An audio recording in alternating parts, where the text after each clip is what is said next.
Right, so we're inside the Freestyle now, so we're just going to demonstrate the operations of the vehicle.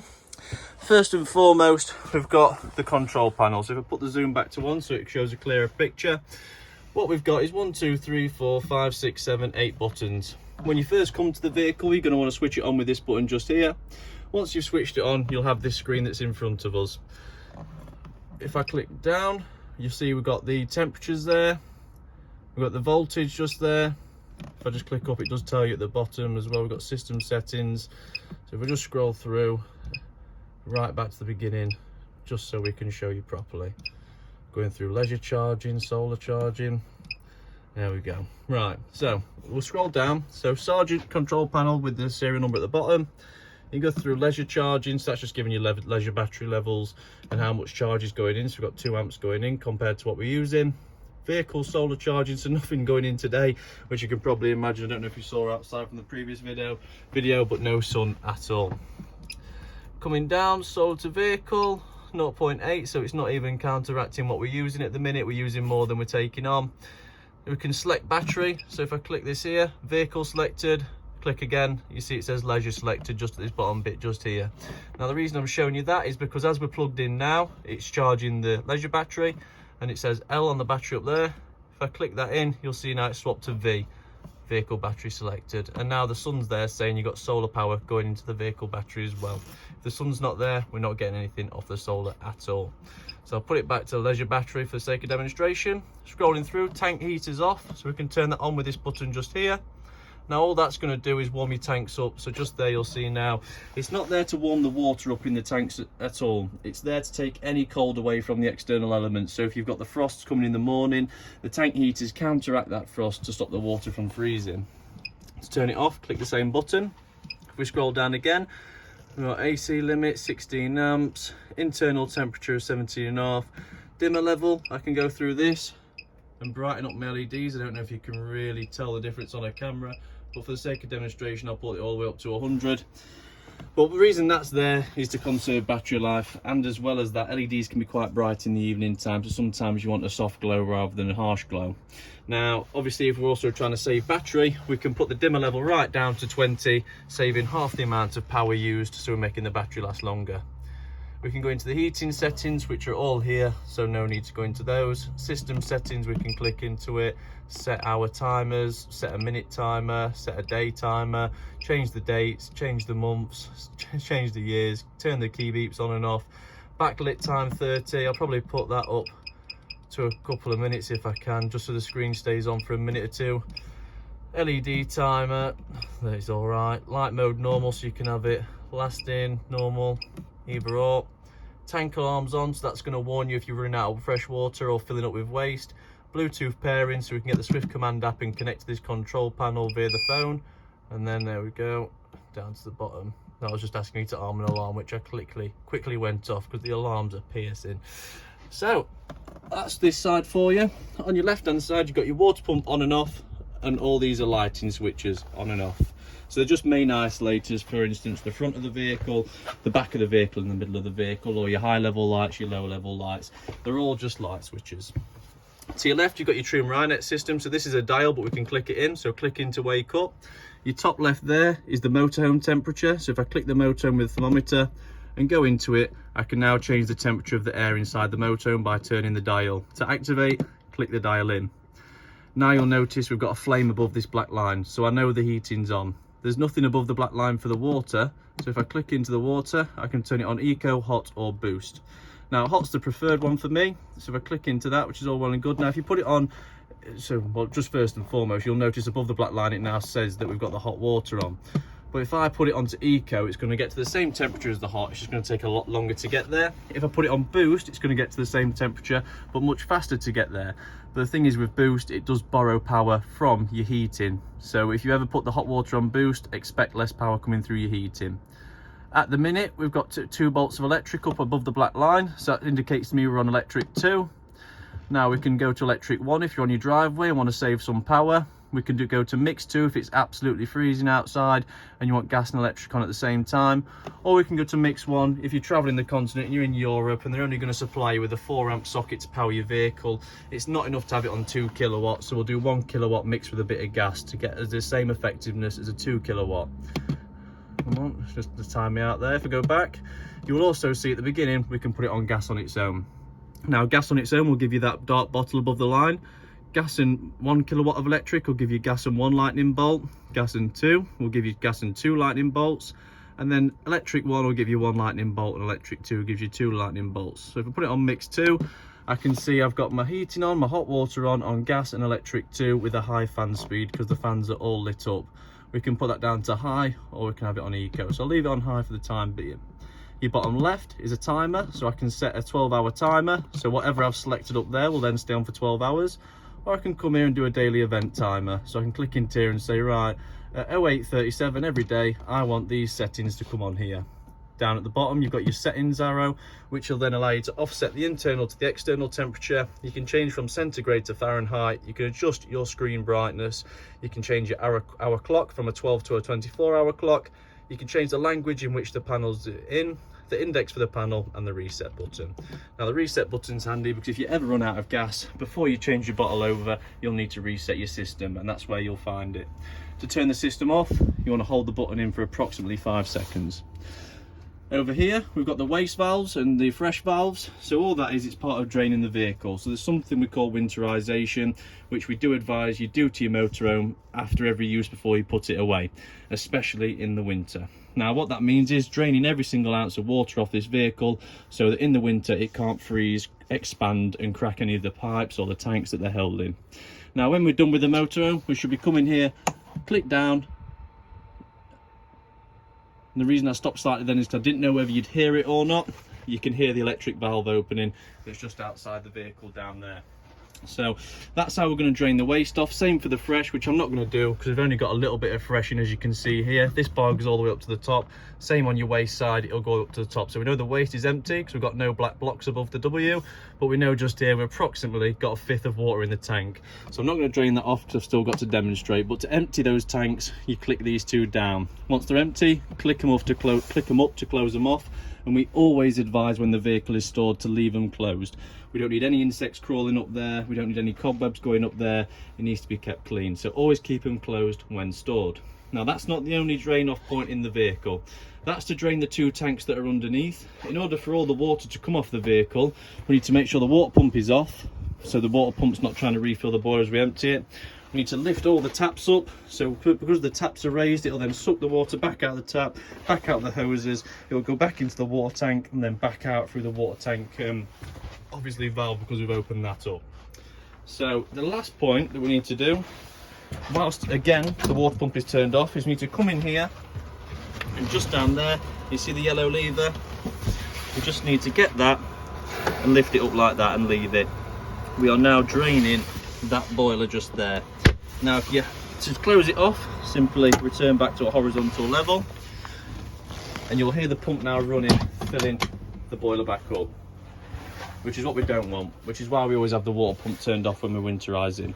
But if you lift that yellow tab, open up those 2 valves with your pump off and lift every single one of your taps up, all the water is eventually going to drain out, meaning it's fully winterized, meaning that it will not freeze in any of the tanks moving forward. Right, moving on then. See if there's anything. I've probably switched off in cupboard. Have a look. Oh, that's your Sargent 150 watt regulator. Then up at the top there, you'll notice you've got a plug. If I switch that on, there we go. That's the isolator for the microwave. This for your solar, you don't need to worry about that. It's not for you to touch. It's there for you just to leave and let run in the background. Once your microwave's on, we can do a quick start, does a minute straight away, stop, cancel, and if we're traveling anywhere, always make sure this is taken out. With your oven, should be pretty much like what you're used to at home, just click in and twist, hold in for a few seconds to allow the regulator to do its business.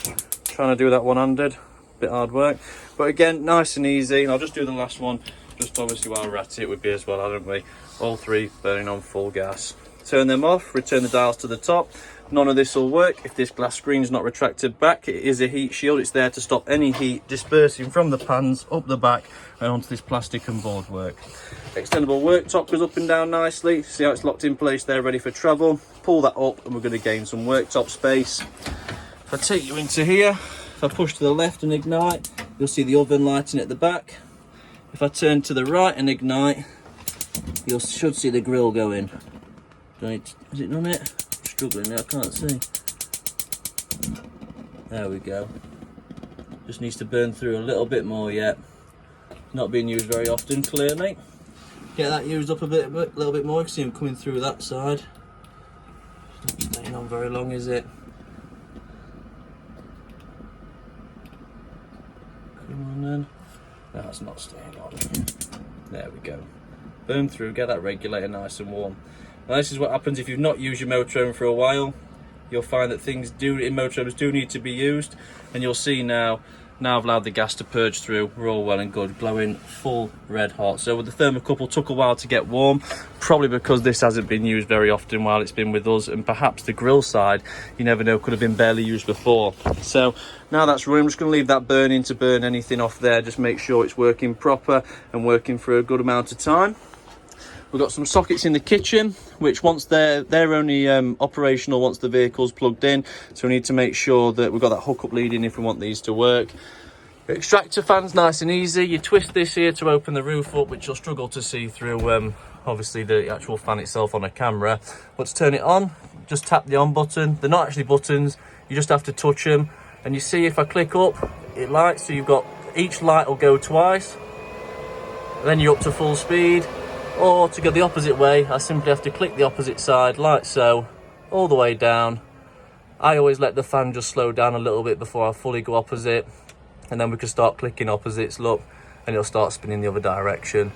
To turn off, just click off. The back bed then, obviously you've got your infill pieces in the back to make this into a large bed. Got some great storage options underneath here and in either side. We've got the cushions for the lounging there at the minute and the Freestyle headrest that just clips on in the front just there. All some great light switches, got some power in the centre as well. On the alternate side of the motorhome we've got the three-way fridge, nice and easy to use. So if I show you the control panel, you've got this one here which is on and off. So if I hold this now, it should turn the fridge off. Or have I just woke it up? I think I may have just woken it up. There we go. Hold it on for off, all the lights are out. When we come to it, hold your finger on there and it'll turn back on. At the minute it's lighting on gas. If I want to change that, I click this to hook up. Auto will always choose hook up first. If you unplug the vehicle, it'll automatically go to gas. If you turn your gas off and start your engine, it'll go to battery, and this will flash if you've got a fault on your fridge, or you've tripped your power off, or you ran out of gas, for instance, or your engine's not turned on, so you've got no power to your battery. So it's not just a fault light, but also a warning light. The battery only ever maintains the fridge temperature. So an idea is you're going away at 12 o'clock midday, you get it on your driveway and you plug it in. You get the fridge down to temperature on hookup. At 12 o'clock you're about to set off. You put it onto battery mode and then you go and turn your engine on. That's then going to maintain the temperature you've got it to in that hour all the way until you get to wherever you want to camp. Once you've got there, you could even turn it across to gas, for instance, and then let light on gas. So between 11 o'clock in the morning and you get into your chosen designation and 6 o'clock in the evening, the fridge hasn't dropped in any temperature, it's nice and cold.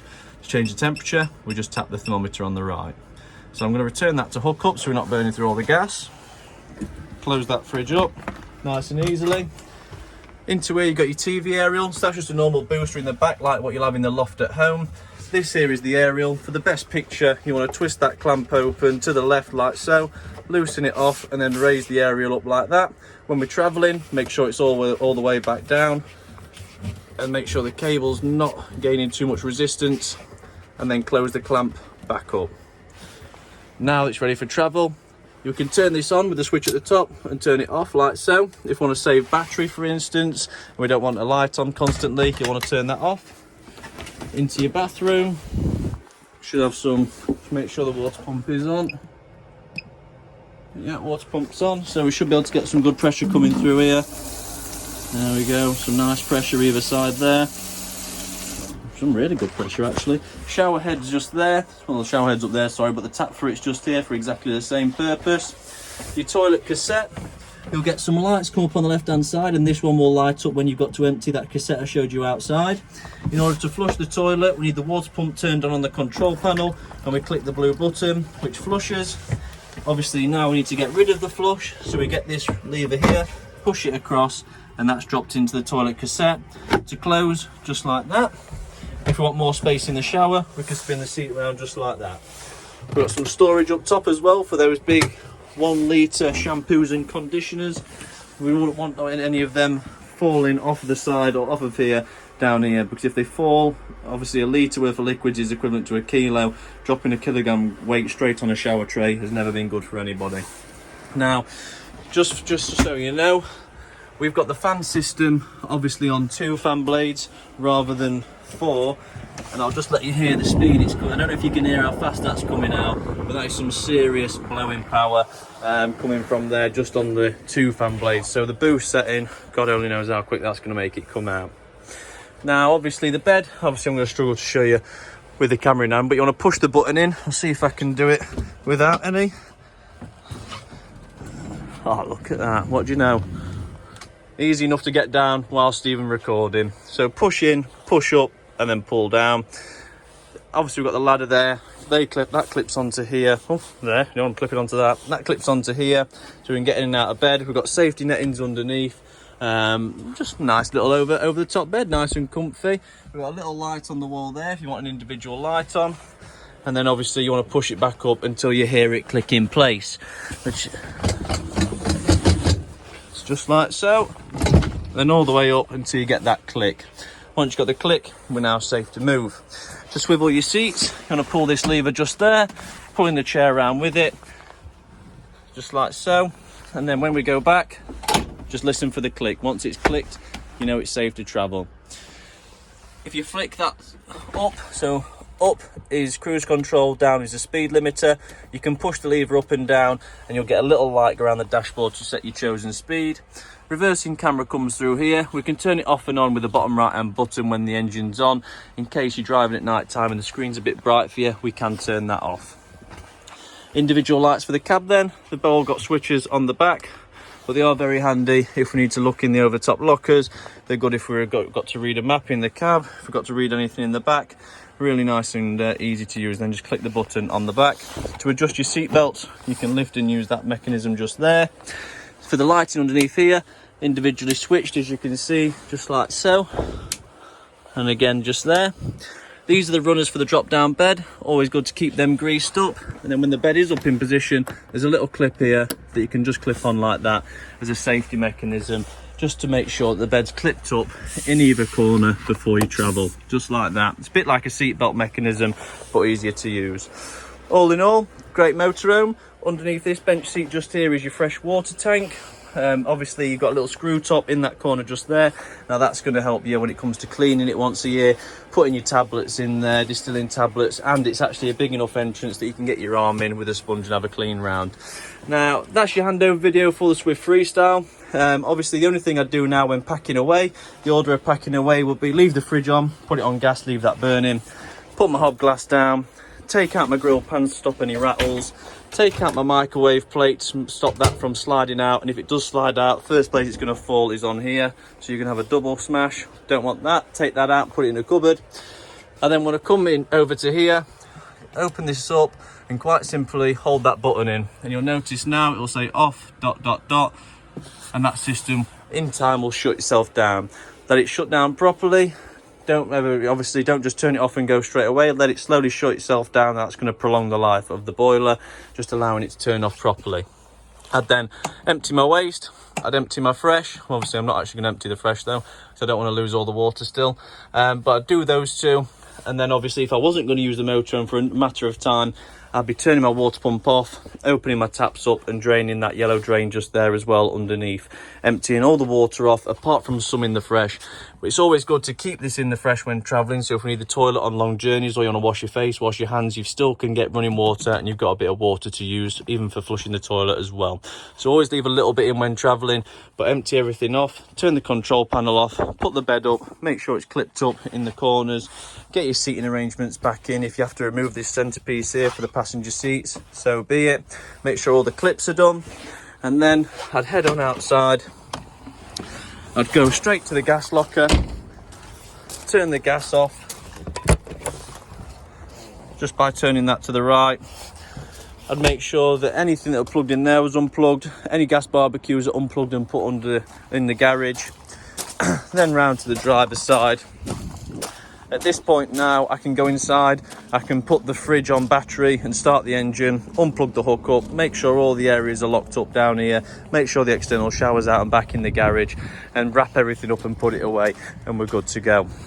But I hope you've enjoyed the handover video. I hope it's been informative and instructional. I hope it helps you out wherever you may be. And obviously, if you're ever in the neck of the woods and you want to nip in and say hello, always feel free to at Rove. There's always a coffee going. Thank you very much for watching. I hope you enjoy your new Swift Freestyle. It's Charlie showing you around this vehicle today, and hopefully it's not the last time we see you. Take care.